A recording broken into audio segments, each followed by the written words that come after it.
Passenger airlines called them nightmares and dumped them after 5 years. FedEx and UPS bought every single one and spent billions. 35 years later, they're still flying.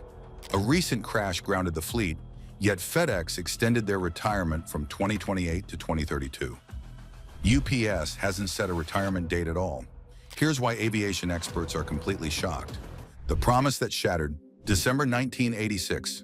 McDonnell Douglas storms the market with the MD-11, positioned as the future of long-haul travel, a stretched, modern successor to the DC-10 with a longer fuselage, digital cockpit, sleeker aerodynamics, and engines designed to sip fuel instead of guzzling it. On paper, this jet looked unstoppable. Airlines saw exactly what they wanted: proven trijet reliability turbocharged with 1990s technology. The MD-11 was marketed aggressively as a long-range, fuel-efficient replacement that could match or beat Boeing's upcoming 777. The market responded with enthusiasm that bordered on frenzy. Within weeks, McDonnell Douglas secured 52 firm orders and 40 options from 10 airlines, including American Delta and Singapore Airlines. For McDonnell Douglas, this wasn't just sales momentum. It was validation that three-engine aircraft still had a future in a world pivoting toward twins. Everyone believed this was aviation's next big leap. But beneath the excitement was a critical assumption. The MD-11 had to perform exactly as advertised. And as the first aircraft rolled into service, airlines discovered the glossy brochures didn't match reality at all. When reality hit the runway, the moment the MD-11 entered full service, pilots noticed something wrong immediately. The aircraft was burning noticeably more fuel than McDonnell Douglas had promised. And the range, one of its biggest selling points, simply wasn't there. Flights that were supposed to cross oceans comfortably suddenly needed fuel stops or weight restrictions. For airlines planning long-haul routes down to the dollar, this wasn't a minor inconvenience. It was a financial disaster. American Airlines and Delta were among the first to voice frustration publicly. These weren't complaints about minor operational quirks or comfort features. These were fundamental performance shortfalls that directly impacted route planning and operational economics. Both airlines felt they'd been sold one aircraft on paper and delivered something completely different in practice. The disappointment was so severe that both carriers took an extraordinary step. They began canceling portions of their MD-11 orders and pivoting their money to Boeing's brand new 777 instead. For a wide-body aircraft to lose major customers this quickly was almost unheard of. The promises hadn't just fallen short, they'd collapsed entirely. McDonnell Douglas was forced to respond. In the early 1990s, the company launched a performance improvement program involving aerodynamic tweaks, engine upgrades, and weight-saving modifications. While improvements came, the upgrades never fully closed the gap between promise and delivery.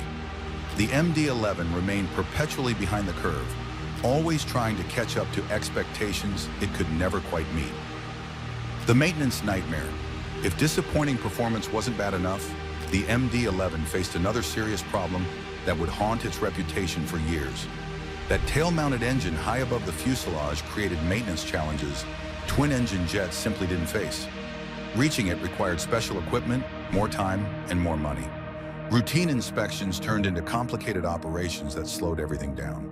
But the real concern wasn't just accessibility. The MD-11 inherited a critical design vulnerability from the DC-10. The engine pylon attachment points were vulnerable to damage during maintenance due to tight clearances and high stress loads. The aviation world hadn't forgotten what that weakness could lead to. This was the same flaw that contributed to the catastrophic crash of American Airlines Flight 191 in 1979, the deadliest aviation accident on U.S. soil. Even decades later, this vulnerability remained. Echoes of this concern resurfaced with the crash of UPS Airlines Flight 2976, where the left engine detached shortly after takeoff. NTSB preliminary reports found parts of the engine pylon showing signs of fatigue cracks, a troubling reminder that some design issues persist across decades. For airlines trying to run tightly controlled schedules and minimize maintenance downtime, the MD-11 was becoming a liability they couldn't afford. The regulatory shift that changed everything. Just as the MD-11 struggled with reputation issues, a massive shift in aviation quietly changed everything. For decades, 3-engine and 4-engine jets had dominated long-distance flying because regulations didn't allow twin-engine aircraft to stray too far from diversion airports. That rule was the only thing protecting trijets from obsolescence. Then ETOPS matured. Extended-range twin-engine operational performance standards suddenly allowed twin-engine jets to fly routes that once required extra engines. Right on cue, a new generation of twins arrived, the Boeing 777 and Airbus A330. These aircraft weren't just slightly better than the MD-11. They were cleaner, cheaper to maintain, more fuel efficient, and designed from the ground up to outperform older wide-bodies. Airlines didn't need 3 engines anymore. They didn't want 3 engines anymore. And they definitely didn't want a 3-engine jet that wasn't delivering promised performance. The shift was immediate and brutal. The Great Abandonment. Passenger airlines started cutting the MD-11 from their fleets at a pace industry observers had never seen before. American Airlines became the first major carrier to pull the plug, retiring its MD-11 fleet in 1996 after just 5 years of service. An astonishingly short operational life for a wide-body aircraft typically designed to fly for decades. Other carriers followed rapidly. By the early 2000s, most passenger airlines had phased out their MD-11s entirely, replacing them with more efficient twin-engine alternatives. Within just a few years, the MD-11 went from highly anticipated flagship to a jet nobody wanted. At least no passenger airline wanted it. But while the world was turning its back on the MD-11, 2 cargo giants were watching the situation unfold. And they saw an opportunity hiding in plain sight: the cargo gold rush. When passenger airlines started retiring their MD-11 fleets, these aircraft had an average age of just 8 years. Remarkably young for airframes designed to remain viable for 30 to 40 years. These jets, barely broken in, started flooding the market at prices the industry had never seen for wide bodies of that size. With virtually no demand from passenger carriers, acquisition costs plummeted. To passenger airlines, the MD-11 looked like a failed experiment, but to FedEx and UPS, it looked like a bargain they couldn't afford to ignore. Cargo operators weren't concerned with the same metrics that frustrated passenger airlines. They didn't need the extra range. They didn't fly multiple cycles a day where fuel burns stacked into massive costs. What mattered was simple: payload and price. And the MD-11 hit a sweet spot newer aircraft couldn't touch. The MD-11F could carry a maximum payload of roughly 85 to 100 metric tons, depending on configuration. This positioned it perfectly between smaller twin jets, like the Boeing 767-300F, and massive jumbos like the 747-400F. It could haul significantly more cargo than a 767 while avoiding the enormous operating costs of a 747. That middle ground made it perfect for long, high-demand freight routes. Even better, the economics were almost laughably good. Studies showed FedEx or UPS could buy a used MD-11, pay for the full passenger-to-freighter conversion, and still spend far less than they would on a brand-new 747-400F or even a 777F. It was the rare moment where a plane's failures in one market turned into a massive advantage in another. FedEx moved first and moved decisively. In 1996, the company acquired 19 MD-11s, just retired by American Airlines. This wasn't a cautious experiment. It was a strategic bet. By 1999, UPS announced a $2 billion purchase plan for 13 MD-11F converted freighters with options for 22 additional aircraft. These were massive fleet commitments that would shape both companies' operations for decades. The fleet commonality advantage. There was another critical factor that made the MD-11 particularly attractive to FedEx: fleet commonality. FedEx had operated one of the largest DC-10 fleets in the world, accumulating decades of operational experience with McDonnell Douglas's trijet design philosophy. The MD-11 represented a logical evolutionary step from a fleet planning perspective. This commonality had profound operational and economic implications. Cockpit layouts were similar enough that pilot-type rating transitions were straightforward, translating directly into reduced training costs and more flexible crew scheduling. Maintenance crews could leverage their existing expertise. While the MD-11 incorporated newer systems and components, the fundamental architecture remained recognizable to technicians who'd spent years working on DC-10s. That familiarity saved enormous amounts of money. Pilots could transition with minimal retraining. Spare parts, tooling, and support systems overlapped in ways that made the MD-11 feel less like a new fleet and more like a slightly upgraded extension of what FedEx had been flying for years. UPS saw the same advantage play out once their early MD-11 operations proved profitable. The company doubled down, ordering 11 additional MD-11s in 2005, weaving the trijet deeper into their long-haul strategy.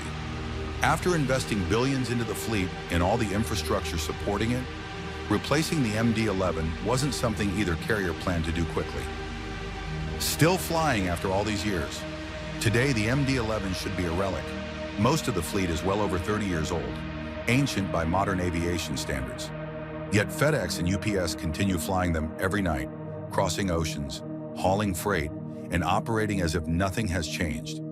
The fleet recently faced scrutiny when the FAA temporarily grounded all MD-11s following the crash of UPS Flight 2976 in Louisville, pending comprehensive inspections and corrective measures on the engine pylons.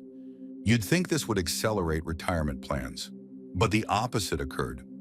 FedEx, which had been planning to retire its MD-11 fleet by 2028, extended that deadline to 2032. Even more remarkably, UPS hasn't set any firm retirement timeline at all. This isn't stubbornness or reluctance to modernize, it's a calculated response to market conditions. According to FedEx CFO John Dietrich, the global supply chain has experienced unprecedented strain. Post-pandemic buying habits disrupted established logistics networks. Geopolitical tensions forced supply chain reorganizations. E-commerce growth continues driving demand for air cargo capacity. These compounding factors created a perfect storm for freight operators. There's another crucial financial consideration. Most MD-11s currently in service with FedEx and UPS are either fully paid off or heavily depreciated on the company's balance sheets. This means the primary costs associated with operating them are incremental expenses like fuel, maintenance, and crew rather than capital costs. The expenses now come down to manageable operational costs when the aircraft's payload makes up for the extra fuel burn. Replacing them with something like the 777F sounds great in theory, but the capital investment is massive. Unless a new aircraft offers dramatically better profit margins, there's no reason to rush. Meanwhile, capacity is king in today's cargo market, and the MD-11 still delivers it reliably enough for the margins to make sense. Every extra year the plane stays in service is another year of profit extracted from an asset long since paid off. The MD-11 story reveals an aviation paradox. What failed spectacularly in passenger service found enduring success in cargo operations. While airlines abandoned these trijets after barely a decade, cargo carriers found that low acquisition costs, adequate range, and fleet commonality outweighed fuel efficiency concerns. 35 years later, FedEx and UPS continue flying these aging workhorses not out of stubbornness, but because the economics still make sense. In an industry obsessed with efficiency and modernization, the MD-11 endures as proof that sometimes the best aircraft isn't the newest or most efficient. It's the one that still turns a profit. Which shocked you most about the MD-11's second life? Drop your thoughts below and subscribe for more aviation mysteries revealed.